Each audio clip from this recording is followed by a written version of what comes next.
Վրաստան, Թուրքիա, Իրան, Ադրբեջան։ Ինչ են անում Հայաստանի հարևանները, ինչ է կատարվում այդ երկրներում։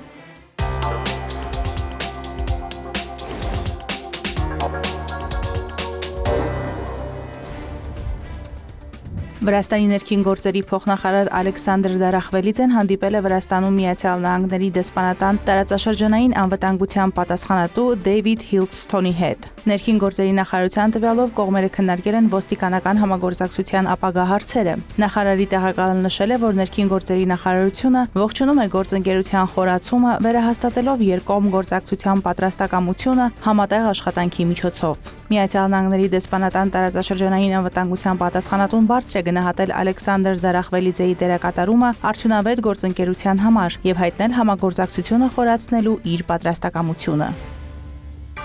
Մեկնարկել է մշակութային ժառանգության պահպանության գոտիներում գտնվող վթարային բնակելի շենքերի գնման նոր ծրագիր, որը ներառում է որոշակի նախապայմաններ, քաղաքային կառավարության նիստում հայտարարել է Թբիլիսիի քաղաքապետ Կախա Կալաձեն։ Նրա խոսքով մշակութային ժառանգության պահպանության գոտիներում գտնվող խարխուլ շենքերի բնակիչներին հնարավորություն կտրվի իրենց պատկանող վթարային բնակելի տարածքների հետ կապված ինքնուրույն որոշում կայացնել, այլ ոչ թե սպասել ներդրողի։ Մենք ցանկանում ենք թբիլիսցիներին առաջարկել եւս մեկ նոր ծրագիր, որը մեր նախընտրական խոստումներից է։ Այս ծրագիրը վերաբերում է մայրաքաղաքի պատմական թաղամասերում մշակութային ժառանգության պահպանության գոտիներում գտնվող վթարային բնակելի շենքերի գնմանը։ Կան մարդիկ, որոնք չնայած քաղաքապետարանի ներգրավվածությանը չեն ցանկանում սպասել շինարարության գործընթացին եւ կարող են նախընտրել հնարավորինս շուտ վաճառել իրենց սեփականությունը։ Այս ծրագիրը կդառնա լրացուցիչ մեխանիզմ եւ հնարավորություն մեր քաղաքացիների համար որոշումներ կայացնելու իրենց վթարային բնակելի շենքերի վերաբերյալ։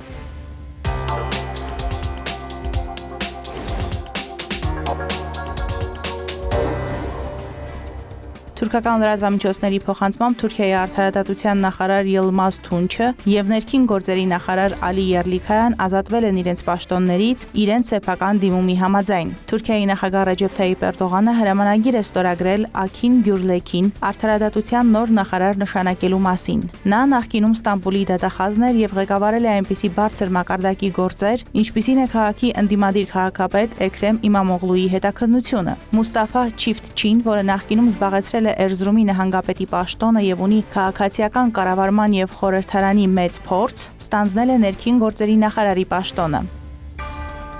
Վաշինգտոնում Միացյալ Նահանգների կոնգրեսի անդամների հետ բանակցություններ է վարել բարձրաստիճան թուրք խորհրդարանականներից մեկը, ձգտելով ամրապնդել երկու երկրի օրենսդիրների միջև կապերը։ Թուրքիայի խորհրդարանի արտաքին հարաբերությունների հանձնաժողովի ղեկավար Ֆուադ Օկթայը ընդգծել է, որ Թուրքիայի հաղորդակցման ուղիները թե կառավարության, թե պետության ղեկավարի մակարդակով չափազանց դրական են։ Նա ասել է, որ թուրքական պատվիրակությունը հույս ունի նմանատիպ առաջընթաց տեսնել կոնգրեսի մակարդակով, նշելով, որ երկու երկրի միջև կապերի բարելավումը ներկայացուցիչների Պալատում եւ Սենատում ավելի դանդաղ է ընթանում ներքին քաղաքականության վրա կենտրոնանալու պատճառով։ Օկթայը նշել է, որ թուրքական պատվիրակությունը Վաշինգտոնում մի շարք հանդիպումներ կանցկացնի հիմնականում Սենատի եւ Ներկայացուցիչների պալատի արտաքին հարաբերությունների հանձնաժողովների նախագահների հետ։ Նա հավելել է, որ հանդիպումների նպատակն է փոխանցել Թուրքիայի դիրքորոշումները եւ հաստատել առողջ հաղորդակցման ուղիներ երկու օրենսդիր մարմինների միջև։ Օկթայը նշել է, որ հանդիպումների ընթացքում նախատեսվում է քննարկել Թուրքիայի հնարավոր ներդրումը եվրոպական անվտանգության մեջ տրանսատլանտյան հարթության հարաբերությունների շնորհիվ, ինչպես նաև Թուրքիայի նկատմամբ Միացյալ Նահանգների շարունակական պատժամիջոցները։ Նրա խոսքով այս պատժամիջոցների անհապաղ վերացումը շատ դրական ազդեցություն կունենա ինչպես տարածաշրջանային խաղաղության, այնպես էլ թուրք-ամերիկյան հարաբերությունների վրա։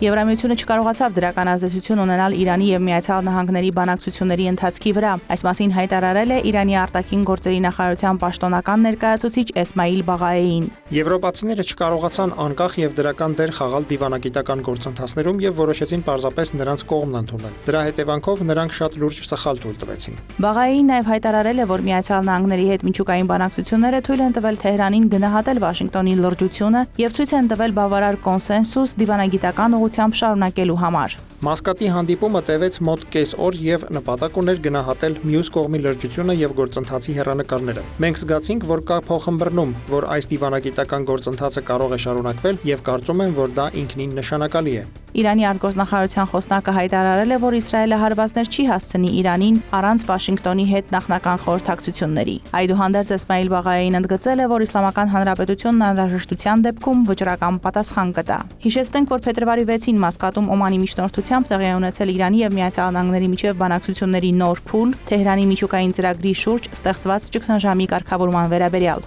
Իրանի պատվիրակությունը գլխավորել է արտաքին գործերի նախարար Աբբաս Արաղչին, Միացյալ Նահանգների պատվիրակությունը նախագահի հատուկ բանագնաց Սթիվ Ուիթքոֆը։ Թեհրանը ցանկանում է համաձայնագիր կնքել Վաշինգտոնի հետ, հայտարարել է Միացյալ Նահանգների նախագահ Դոնալդ Թրամփը, շեշտելով, որ Իրանը պետք է հրաժարվի իր միջուկային ու հրթիռային ծրագրերից։ Այս մասին նա ասել է Fox Business-ին տված հարցազրույցում։ Դա լավ գործարք կլինի, ոչ մի միջուկային զենք, ոչ մի հրթիռ, ոչ մի ավելորդ բան, հայտարարել է Թրամփը։ Նա հավելել է, որ Իրանը ցանկանում է հասնել համաձայնության։ Ինչպես գիտեք, այժմ հսկայական նավատորմ է շարժվում դեպի Իրան։ Տեսնենք, թե ինչ կլինի։ Կարծում եմ, որ նրանք ցանկանում են գործարք կնքել եւ հիմարություն կանեն, եթե չհամաձայնեն։ Թրամփը հիշեցրել է, որ 2025 թվականի հունիսին Միացյալ Նահանգները հարվածներ է հասցրել Իրանի այն օբյեկտներին, որոնք կապված են միջուկային ծրագրի հետ։ Անցած անգամ մենք շարքից հանել ենք նրանց միջուկային ներուժը, տեսնենք այս անգամ արդյոք ավելի շատ վնաս կհասցնենք։ Ավելի վաղ Թրամփն ասել է, որ հաջորդ շաբաթ սպասում է Վաշինգտոնի ու Թեհրանի միջև բանակցությունների հաջորդ փուլին, բայց նաև հնարավոր է համարում երկրորդ ավիակիր հարվածային խմբի ուղարկումը դեպի Իրան։ Իրանի արտաքին գործերի նախարարը հայտարարել է, որ Թեհրանը լուրջ է մոտենում Վաշինգտոնի հետ բանակցություններին եւ վճռական է հասնելու հստակ արդյունքների, սակայն մյուս կողմն էլ պետք է լրջություն ցուցաբերի, շեշտել է Աբբաս Արաղչին, հավելել. միջուկային հարցը կարող է լուծվել միայն դիվանագիտության ճանապարհով։ Նա տեղեկացրել է, որ Թեհրանն աշխատում է համաձայնագրի նախագծի վրա, որը կերաշխավորի միջուկային էներգիայի խաղաղ օգտագործման իրավունքը։ Արաղչին հավաստիացրել է, որ Իսլամական Հանրապետությունը չի ցանկանում միջուկային զենք ստանալ։ Միևնույն ժամանակ արտգործնախարարը նշել է, Իրանը դեռևս լիովին չի վստահում Միացյալ Նահանգներին, հաշվի առնելով, որ 2025 թվականին ամերիկյան կողմը հարվածեց Իրանին, չնայած շարունակվող բանակցություններին։ Իրանի գերագույն առաջնորդ Այաթոլլահ Ալի Խամենեիի գլխավոր խորհրդական Ալի Լարիջանին Օմանում կայացած բանակցությունների ժամանակ քննարկել է Միացյալ Նահանգների հետ հավասարակշռված եւ արդար համաձայնագրի հասնելու ուղիները։ Օմանի սուլթան Հայթամ բին Տարիկն Ալի Լարիջանիին ընդունել է Ալ-Բարաքա պալատում։ Հանդիպման ընթացքում Ալի Լարիջանին Օմանի սուլթանին է փոխանցել Իրանի նախագահ Մասուդ Փեզեշքյանի ողջույնները։ Կողմերը քննարկել են Իրան-Միացյալ Նահանգներ բանակցությունները։ Նաեւ ընդգծվել է բանակցությունների սեղանի շուրջ վերադառնալու, տեսակետները կամրջելու եւ տարաձայնությունները խաղաղ ճանապարհով լուծելու կարևորությունը տարածաշրջանում եւ աշխարհում խաղաղություն ու անվտանգություն հաստատելու համար։ Իրանական լրատվամիջոցները հայտնել են, որ հանդիպումը տևել է մոտ 3 ժամ։ Էսմայիլ Բաղային նշել է, որ Լարիջանիի այցը Օման նախապես պլանավորված էր եւ որ նա Օման այցից հետո կմեկնի Կատար։ Միացյալ Նահանգներ Իրան բանակցությունների հաջորդ փուլի ամսաթիվը եւ վայրը դեռևս չեն հայտարարվել։ Իսրայելի վարչապետ Բենյամին Նեթանյահուն մտադիր է Իրանի հետ բանակցությունների իր տեսլականը ներկայացնել Միացյալ Նահանգների նախագահ Դոնալդ Թրամփին, այս մասին Նեթանյահուն ասել է Բեն Գուրիոն օդանավակայանում Վաշինգտոն մեկնելուց առաջ։ Նրա խոսքով Իսրայելի դիրքորոշումն այս հարցում կարևոր է բոլորի համար, ովքեր ցանկանում են խաղաղություն եւ անվտանգություն Մերձավոր Արևելքում։ Նեթանյահուն նշել է, որ սա իր 7-րդ այցն է Միացյալ Նահանգներ 2022 թվականի վերջին վարչապետի պաշտոնին վերադառնալուց ի վեր, ընդգծելով, որ Միացյալ Նահանգներ Իսրայել հարաբերությունները ներկայում գտնվում են երբևէ ամենաբարձր մակարդակում։ Այս ուղևորության ընթացքում մենք կքննարկենք մի շարք հարցեր՝ Գազան, տարածաշրջանում ստեղծված իրավիճակը, բայց իհարկե առաջին հերթին Իրանի հետ բանակցությունները։ Ես նախագահ Թրամփին կներկայացնեմ այս բանակցությունների վարման սկզբունքների, կարևոր սկզբունքների վերաբերյալ մեր պատկերացումները։ Միացյալ Նահանգներն ու Իսրայելը բազմիցս զգուշացրել են Իրանին, որ կրկին կհարվածեն, եթե Թեհրանը շարունակի իր հարստացման եւ բալիստիկ հրթիռների ծրագրերը։ Իսրայելի վարչապետ Բենյամին Նեթանյահուն Վաշինգտոնի Բլեր Հաուսում արդեն հանդիպել է Սպիտակ տան գլխավոր խորհրդականներ Սթիվ Ուիթքոֆի եւ Ջարեդ Քուշների հետ։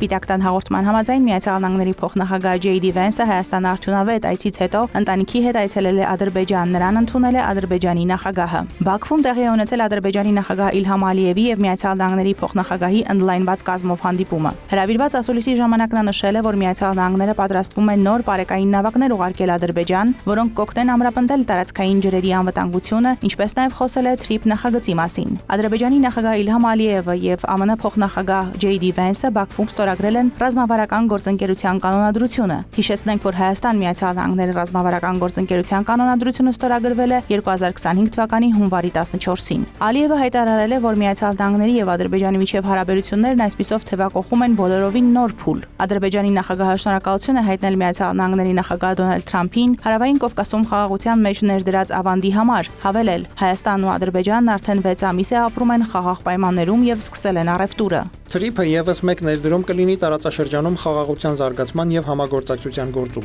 Մենք նաեւ բացում ենք պաշտպանության ոլորտում համագործակցության էջը, որը նույնպես խոստումնալից է։ Եվ իհարկե արհեստական բանականության տվյալների կենտրոնները, որոնք այսօր մեր երկկողմ օրակարգի մաս են կազմում եւ որտեղ մենք արդեն ունենք նախնական արդյունքներ առաջատար ամերիկյան ընկերությունների հետ։ Վենսը նշել է, որ Միացյալ Նահանգների նախագահը ցանկանում է սերտորեն գործակցել Ադրբեջանի հետ։ Մենք հույս ունենք, որ կձևավորվի տնտեսական, բնական ռեսուրսների եւ կարևոր հանքանյութերի ոլորտներում համագործակցության այնպիսի ձևաչափ, որը կդարձնի Ադրբեջանի եւ Հայաստանի միջև իսկապես տպավորիչ խաղաղության համաձայնագիրը կայուն։ ԱՄՆ փոխնախագահը ընդգծել է, որ այնտեղ, որտեղ նախկինում հակամարտություններ էին, այժմ անվտանգություն է հաստատվել եւ դա վառօրինակ է թե նախագահ Թրամփի, թե նախագահ Ալիևի առաջնորդության։ Ինչու պետք է կռվել իրար դեմ, եթե կարող եք առևտուր անել, գործընկերային հարաբերություններ կառուցել։ Կարծում եմ Միացյալ Նահանգներ Ադրբեջան գործընկերությունը կհանգեցնի տարածաշրջանում ել ավելի մեծ խաղաղության եւ անվտանգության։ Թրամփը, Փաշինյանը եւ Ալիևը վերջ դրեցին երկարամյա պատերազմին։ Տարածաշրջանը վերջապես խաղաղության մեջ է։ Միացյալ Նահանգների նախագահի վարչակազմի նպատակը խաղաղության հաստատումն է։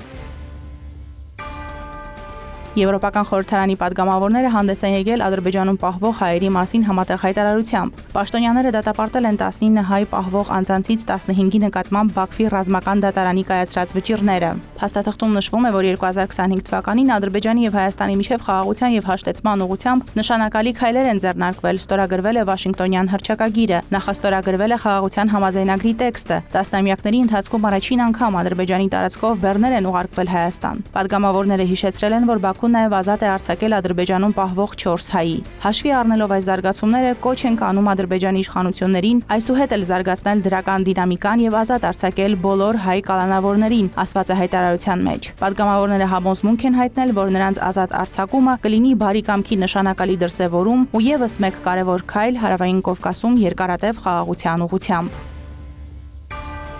Վերջերս Ադրբեջանա-իրանական հարաբերությունների աճը գոհացնող է։ Այս մասին ասված է Ադրբեջանի նախագահ Իլհամ Ալիևի Իրանի նախագահ Մասուդ Փեզեշքյանին ուղղված շնորհավորական նամակում Իրանի ազգային տոնի Իսլամական հեղափոխության հաղթանակի օրվա կապակցությամբ։ Նամակում նշված է, որ հատուկ նշանակություն ունի կրոնական եւ մշակութային ընդհանուր արմատներով եւ բարիդրացիական կապերով կապված ժողովուրդների եւ երկրների միջև հարաբերությունների զարգացումը։ Ադրբեջան-Իրան երկկողմ օրակարգն այժմ ընդլայնվում է, լցվելով նոր բովանդակությամբ։ Տարբեր մակարդակներում այցելությունների ինտենսիվ բնույթը, ստորագրված փաստաթղթերը եւ իրականացվող համատեղ նախագծերը բարենպաստ հնարավորություններ են ստեղծում փոխադարձ հետաքրքրություն ներկայացնող գործակցության խորացման համար։ Մարոթ Արվերդյան, Հարևաններ։